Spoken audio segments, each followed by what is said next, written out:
할렐루야, 3월 13일 월요일 아까베 시간이 돌아왔습니다. 오늘은 마태복음 20장 17절부터 34절까지의 말씀, 예수님과 제자들의 동상이몽이라는 제목으로 함께 말씀 나누도록 하겠습니다. 오늘 우리가 함께 읽은 말씀은 예수님의 고난과 죽음에 대한 세 번째 예고로 이야기를 시작하고 있습니다.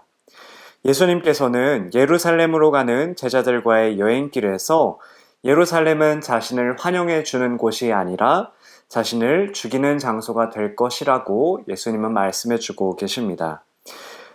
그래서 18절과 19절에서 이렇게 말씀하고 계시는데요. 보라, 우리가 예루살렘으로 올라가노니 인자가 대제사장들과 서기관들에게 넘겨짐에 그들이 죽이기로 결의하고 이방인들에게 넘겨주어 그를 조롱하며 채찍질하며 십자가에 못 박게 할 것이나 제3일에 살아나리라 라고 예수님께서 말씀하고 계십니다. 이처럼 예수님께서는 장차 당할 일에 대해서 말씀해 주셨습니다. 하지만 예수님의 이런 말씀에도 여전히 제자들의 마음은 자신들이 앞으로 누릴 지위와 특권에 더 많은 관심을 가지고 있었습니다. 그것을 뒤에 나오는 이야기를 통해서 우리가 확인할 수 있는데요. 예수님께서 순환 예고에 대한 말씀을 하시고 나서 21절에 보면 그때라고 나옵니다. 예수님의 이런 말씀을 하실 때 그때에 어떤 일이 일어나냐면요. 세베대의 아들의 어머니가 아들들을 데리고 와서 예수님께 절을 하며 무언가를 구합니다. 예수님과 여인 사이에는 이런 대화가 오가는데요. 21절입니다.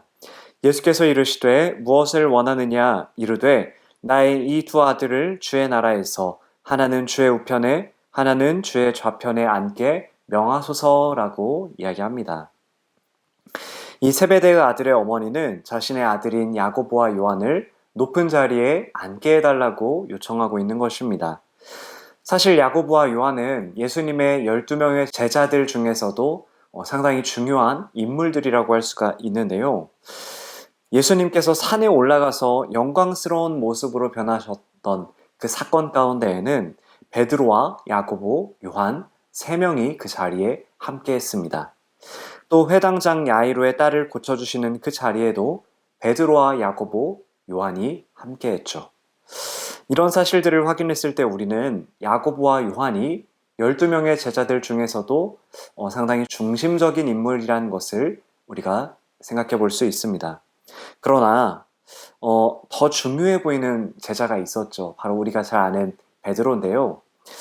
그러나 베드로는 예수님께서 죽음과 부활에 대해 처음으로 이야기하셨을 때 예수님께 그런 일은 일어나지 않을 것입니다라는 이야기를 했습니다. 그러자 예수님께서는 이 베드로에게 사탄아 물러가라 라는 꾸짖음을 들었습니다. 또 오늘 본문 바로 앞단락인 19절에서 예수님께서는 이와 같이 나중된 자로서 먼저 되고 먼저 된 자로서 나중되리라 라는 말씀하셨습니다. 이런 상황에서 야고보와 요한은 자신의 최대 경쟁자였던 베드로를 앞설 기회로 생각했던 것 같습니다. 그래서 어머니와 함께 나서서 높은 자리를 요구하고 있는 것입니다. 그러나 예수님께서는 22절에서 그 아까 어머니의 요구에 대해서 이렇게 대답을 하십니다. 예수께서 대답하여 이르시되 너희는 너희가 구하는 것을 알지 못하는도다. 내가 마시려는 잔을 너희가 마실 수 있느냐? 그들이 말하되 할 수 있나이다 라고 하고 있습니다. 예수님께서는 내가 마시려는 잔을 너희가 마실 수 있느냐라고 말씀하십니다. 여기서 잔은 예수님께 닥칠 고난과 죽음을 상징합니다. 야고보와 요한은 이 잔 또한 마실 수 있다라고 이야기를 합니다. 자신들의 눈앞에 놓인 그 첫 번째 자리를 차지하기 위해서라면 고난과 죽음도 감당할 수 있다라고 마음을 가지고 있는 것 같이 보입니다. 물론 이들은 예수님께서 병사들에게 잡혔을 때 도망갔지만 말입니다. 그러나 제자들의 이런 자신감에도 예수님께서는 하나님 나라에서 얻게 될 영광스러운 지위는 사람의 노력과 헌신에 정확하게 비례하지는 않는다라고 말씀하십니다. 23절인데요.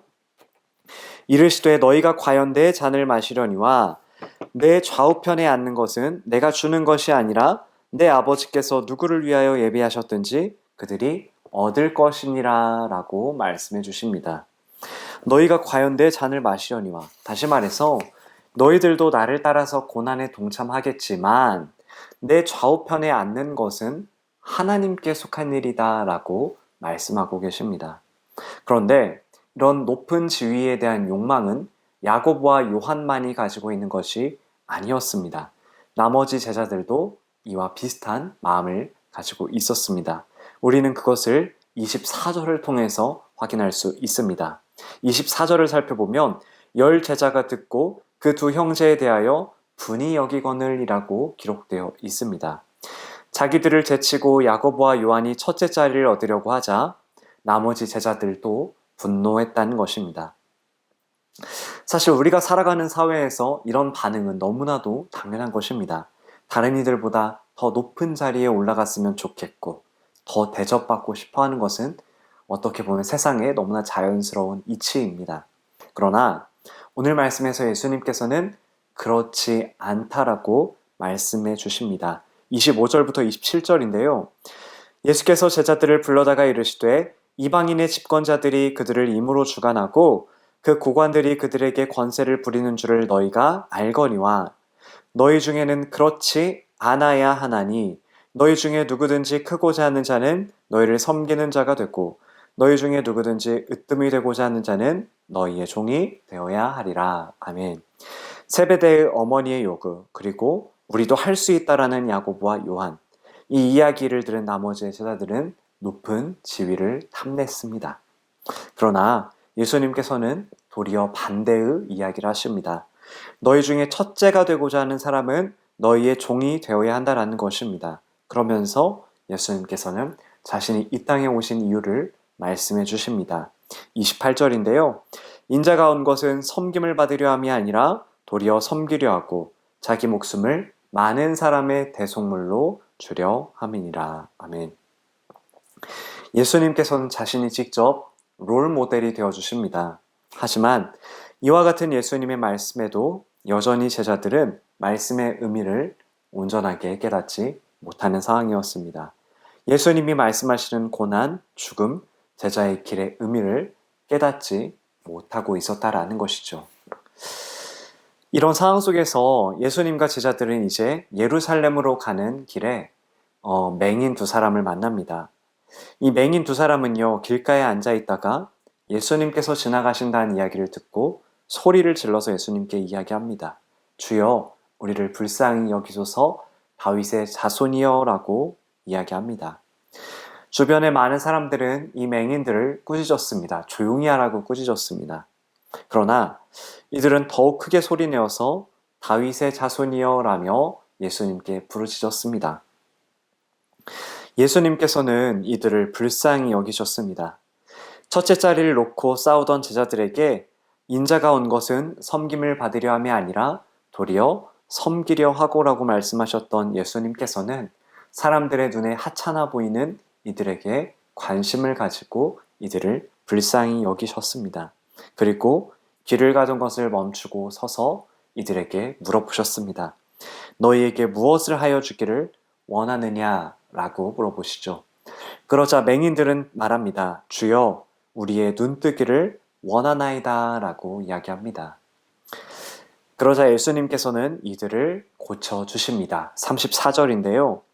예수께서 불쌍히 여기사 그들의 눈을 만지시니 곧 보게 되어 그들이 예수를 따르니라. 아멘. 예수님께서는 맹인의 눈을 고쳐주실 때 이들의 눈을 만져주셨습니다. 그리고 이들은 바로 볼 수 있게 되었습니다. 여기서 우리가 하나 주목해야 할 단어가 있습니다. 바로 눈이라는 단어인데요. 눈은 일반적으로 옵살모스라는 헬라어 단어로 사용이 됩니다. 그런데 여기서 눈이라는 단어는 옴마라는 헬라어 단어가 사용되었습니다. 이 옴마라는 헬라어 단어는요, 신약 성경에 단 두 군데에 등장을 합니다. 오늘 본문 34절과 마가복음 8장 23절에 사용되었는데요. 이 마가복음에서 이 단어는 깨달음이 더뎠던 이 제자들의 영적인 어두운 상태를 상징하는 단어로 사용되었습니다. 그리고 오늘 본문인 34절에 사용된 눈이라는 이 단어는 맹인들이 눈치유를 받은 것처럼 제자들도 영적으로 치유가 필요하다라는 것을 말해주고 있습니다. 여러분, 이전에 제자들의 상태가 어땠습니까?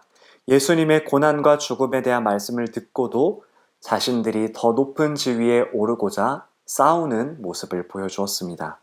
한마디로 이들은 예수님의 말씀을 온전하게 깨닫지 못하는 영적으로 어두운 상태에 있었다라는 것입니다.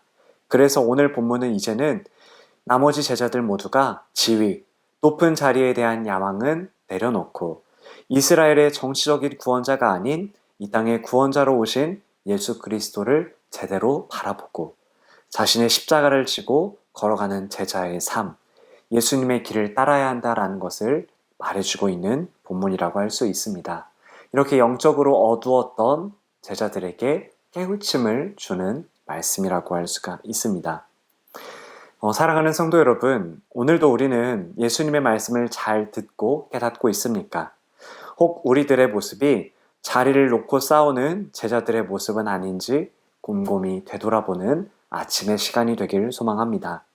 예수님과 동행하며 따라다니던 제자들이었지만 제자들은 예수님의 생각과는 다른 마음을 먹고 있었습니다.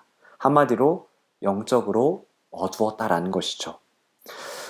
오늘 말씀을 듣고 계신 우리 성도님들 혹시나 영적으로 무뎌지고 침체되고 어두워지신 분들이 계시다라면 예수님께서 두 맹인의 눈을 만지사 고쳐주신 것처럼 우리를 영적으로 고쳐주시는 이 시간이 되기를 소망합니다. 그래서 우리의 뜻을 예수님의 뜻에 맞추며 살아가는 삶이 되기를 소망합니다. 우리 모두가 예수님께서 걸어가신 길을 그대로 따라갈 수 있기를 소망합니다.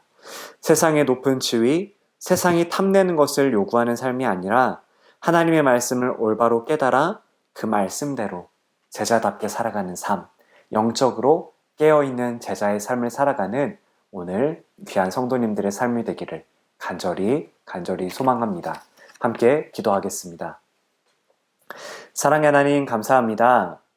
하나님, 오늘 제자들이 예수님의 말씀을 듣고도 깨닫지 못하고 영적으로 어두워졌던 모습을 우리가 살펴보았습니다. 하나님, 이 말씀을 듣는 우리 성도님들 가운데 영적으로 침체되어 있는 분들이 있다면, 영적으로 무뎌지고 어두워져 있는 분들이 있다면 예수님께서 우리들의 마음의 문을 고쳐주시고 우리들의 눈을 활짝 열어주셔서 하나님의 말씀을 올바로 깨닫고 그 말씀대로 살아갈 수 있는 우리 성도님들, 우리의 삶이 될 수 있도록 주님 함께하여 주시옵소서. 감사합니다. 예수님의 이름으로 기도합니다. 아멘. 오늘 하루도 주님과 함께 동행하시는 복된 하루가 되기를 간절히 소망합니다. 감사합니다.